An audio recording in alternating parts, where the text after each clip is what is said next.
the second book of Moses, called Exodus. Chapter 1. Now these are the names of the children of Israel, which came into Egypt. Every man and his household came with Jacob: Reuben, Simeon, Levi, and Judah, Issachar, Zebulun, and Benjamin, Dan, and Naphtali, Gad, and Asher. And all the souls that came out of the loins of Jacob were 70 souls, for Joseph was in Egypt already. And Joseph died, and all his brethren, and all that generation. And the children of Israel were fruitful, and increased abundantly, and multiplied, and waxed exceeding mighty, and the land was filled with them. Now there arose up a new king over Egypt, which knew not Joseph. And he said unto his people, Behold, the people of the children of Israel are more and mightier than we.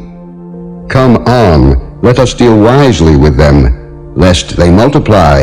And it come to pass that, when there falleth out any war, they join also unto our enemies, and fight against us, and so get them up out of the land. Therefore they did set over them taskmasters to afflict them with their burdens. And they built for Pharaoh treasure cities, Pithom and Ramses. But the more they afflicted them, the more they multiplied and grew, and they were grieved because of the children of Israel. And the Egyptians made the children of Israel to serve with rigor, and they made their lives bitter with hard bondage, in mortar and in brick, and in all manner of service in the field. All their service, wherein they made them serve, was with rigor. And the king of Egypt spake to the Hebrew midwives, of which the name of the one was Shiphrah, and the name of the other Pua.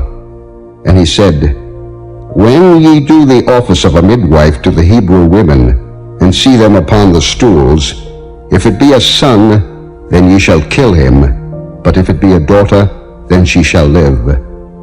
But the midwives feared God, and did not as the king of Egypt commanded them, but saved the men children alive.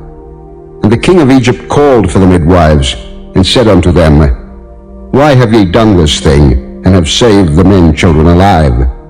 And the midwives said unto Pharaoh, Because the Hebrew women are not as the Egyptian women, for they are lively, and are delivered ere the midwives come in unto them. Therefore God dealt well with the midwives, and the people multiplied, and waxed very mighty. And it came to pass, because the midwives feared God, that he made them houses. And Pharaoh charged all his people, saying, Every son that is born ye shall cast into the river, and every daughter ye shall save alive. Chapter 2. And there went a man of the house of Levi, and took to wife a daughter of Levi. And the woman conceived, and bare a son. And when she saw him that he was a goodly child, she hid him 3 months. And when she could not longer hide him, she took for him an ark of bulrushes, and daubed it with slime and with pitch, and put the child therein, and she laid it in the flags by the river's brink. And his sister stood afar off, to wit what would be done to him. And the daughter of Pharaoh came down to wash herself at the river, and her maidens walked along by the river's side. And when she saw the ark among the flags, she sent her maid to fetch it. And when she had opened it, she saw the child, and behold, the babe wept. And she had compassion on him, and said, This is one of the Hebrews' children. Then said his sister to Pharaoh's daughter, Shall I go and call to thee a nurse of the Hebrew women, that she may nurse the child for thee? And Pharaoh's daughter said to her, Go. And the maid went and called the child's mother. And Pharaoh's daughter said unto her, Take this child away, and nurse it for me, and I will give thee thy wages. And the woman took the child, and nursed it. And the child grew, and she brought him unto Pharaoh's daughter, and he became her son. And she called his name Moses, and she said, Because I drew him out of the water. And it came to pass in those days, when Moses was grown, that he went out unto his brethren, and looked on their burdens. And he spied an Egyptian smiting an Hebrew, one of his brethren. And he looked this way and that way, and when he saw that there was no man, he slew the Egyptian and hid him in the sand. And when he went out the second day, behold, 2 men of the Hebrews strove together. And he said to him that did the wrong, Wherefore smitest thou thy fellow? And he said, Who made thee a prince and a judge over us? Intendest thou to kill me, as thou killedst the Egyptian? And Moses feared and said, Surely this thing is known. Now when Pharaoh heard this thing, he sought to slay Moses. But Moses fled from the face of Pharaoh, and dwelt in the land of Midian, and he sat down by a well. Now the priest of Midian had 7 daughters, and they came and drew water, and filled the troughs to water their father's flock. And the shepherds came and drove them away. But Moses stood up and helped them, and watered their flock. And when they came to Reuel their father, he said, How is it that ye are come so soon today? And they said, An Egyptian delivered us out of the hand of the shepherds, and also drew water enough for us, and watered the flock. And he said unto his daughters, And where is he? Why is it that ye have left the man? Call him, that he may eat bread.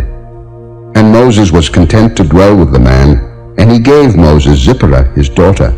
And she bare him a son, and he called his name Gershom, for he said, I have been a stranger in a strange land. And it came to pass in process of time, that the king of Egypt died, and the children of Israel sighed by reason of the bondage, and they cried, and their cry came up unto God by reason of the bondage. And God heard their groaning, and God remembered his covenant with Abraham, with Isaac, and with Jacob. And God looked upon the children of Israel, and God had respect unto them. Chapter 3. Now Moses kept the flock of Jethro his father-in-law, the priest of Midian. And he led the flock to the backside of the desert, and came to the mountain of God, even to Horeb.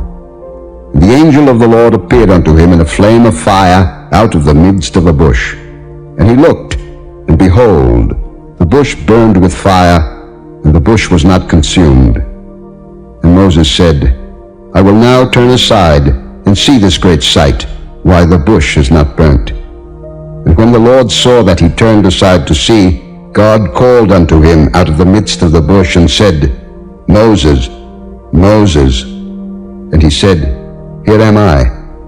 And he said, Draw not nigh hither, put off thy shoes from off thy feet, for the place whereon thou standest is holy ground.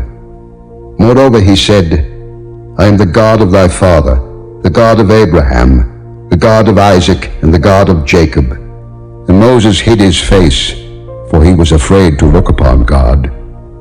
And the Lord said, I have surely seen the affliction of my people which are in Egypt, and have heard their cry by reason of their taskmasters, for I know their sorrows. And I am come down to deliver them out of the land of the Egyptians, and to bring them up out of that land unto a good land and a large, unto a land flowing with milk and honey, unto the place of the Canaanites, and the Hittites, and the Amorites, and the Perizzites, and the Hivites, and the Jebusites. Now therefore, behold, the cry of the children of Israel is come unto me, and I have also seen the oppression wherewith the Egyptians oppress them. Come now therefore, and I will send thee unto Pharaoh, that thou mayest bring forth my people, the children of Israel, out of Egypt. And Moses said unto God, Who am I, that I should go unto Pharaoh, and that I should bring forth the children of Israel out of Egypt? And he said, Certainly I will be with thee, and this shall be a token unto thee, that I have sent thee.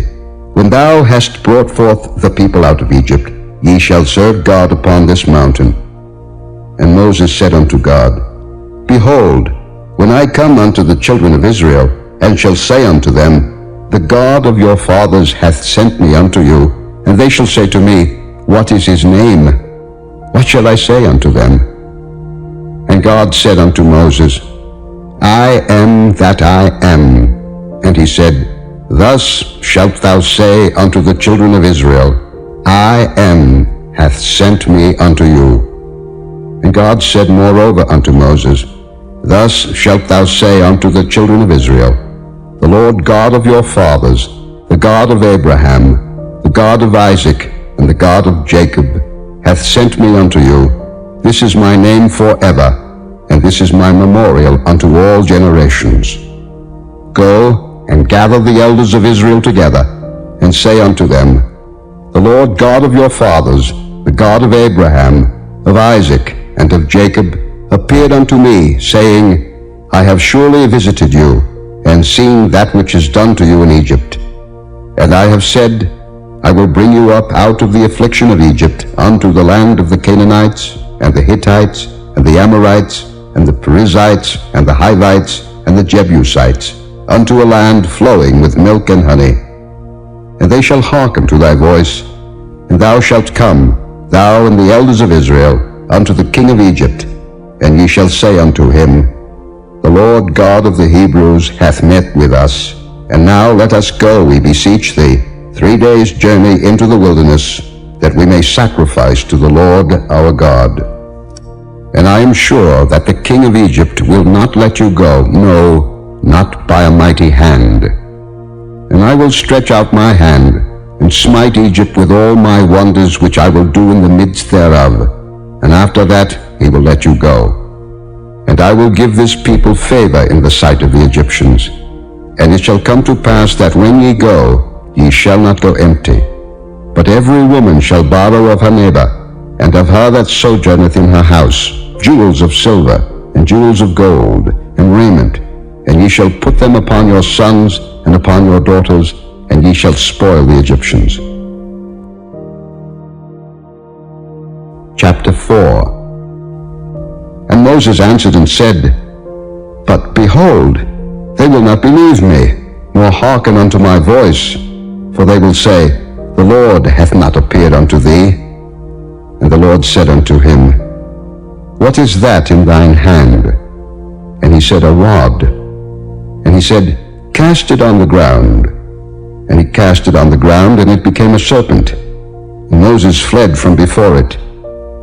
And the Lord said unto Moses, Put forth thine hand, and take it by the tail. And he put forth his hand, and caught it, and it became a rod in his hand, that they may believe that the Lord God of their fathers, the God of Abraham, the God of Isaac, and the God of Jacob, hath appeared unto thee. And the Lord said furthermore unto him, Put now thine hand into thy bosom. And he put his hand into his bosom, and when he took it out, behold, his hand was leprous as snow. And he said, Put thine hand into thy bosom again. And he put his hand into his bosom again, and plucked it out of his bosom, and behold, it was turned again as his other flesh. And it shall come to pass, if they will not believe thee, neither hearken to the voice of the first sign, that they will believe the voice of the latter sign. And it shall come to pass, if they will not believe also these 2 signs, neither hearken unto thy voice, that thou shalt take of the water of the river, and pour it upon the dry land, and the water which thou takest out of the river shall become blood upon the dry land. And Moses said unto the Lord, O my Lord, I am not eloquent, neither heretofore, nor since thou hast spoken unto thy servant, but I am slow of speech, and of a slow tongue. And the Lord said unto him, Who hath made man's mouth? Or who maketh the dumb, or deaf, or the seeing, or the blind? Have not I the Lord? Now therefore go, and I will be with thy mouth, and teach thee what thou shalt say. And he said, O my Lord, send, I pray thee, by the hand of him whom thou wilt send. And the anger of the Lord was kindled against Moses. And he said, Is not Aaron the Levite thy brother? And I know that he can speak well. And also, behold, he cometh forth to meet thee, and when he seeth thee, he will be glad in his heart. And thou shalt speak unto him, and put words in his mouth. And I will be with thy mouth, and with his mouth, and will teach you what ye shall do. And he shall be thy spokesman unto the people. And he shall be, even he shall be to thee instead of a mouth, and thou shalt be to him instead of God. And thou shalt take this rod in thine hand, wherewith thou shalt do signs. And Moses went and returned to Jethro his father-in-law, and said unto him, Let me go, I pray thee, and return unto my brethren which are in Egypt, and see whether they be yet alive. And Jethro said to Moses, Go in peace. And the Lord said unto Moses in Midian, Go, return into Egypt, for all the men are dead which sought thy life. And Moses took his wife and his sons, and set them upon an ass, and he returned to the land of Egypt. And Moses took the rod of God in his hand. And the Lord said unto Moses, When thou goest to return into Egypt, see that thou do all those wonders before Pharaoh, which I have put in thine hand. But I will harden his heart, that he shall not let the people go. And thou shalt say unto Pharaoh, Thus saith the Lord, Israel is my son, even my firstborn. And I say unto thee, Let my son go, that he may serve me. And if thou refuse to let him go, behold, I will slay thy son, even thy firstborn.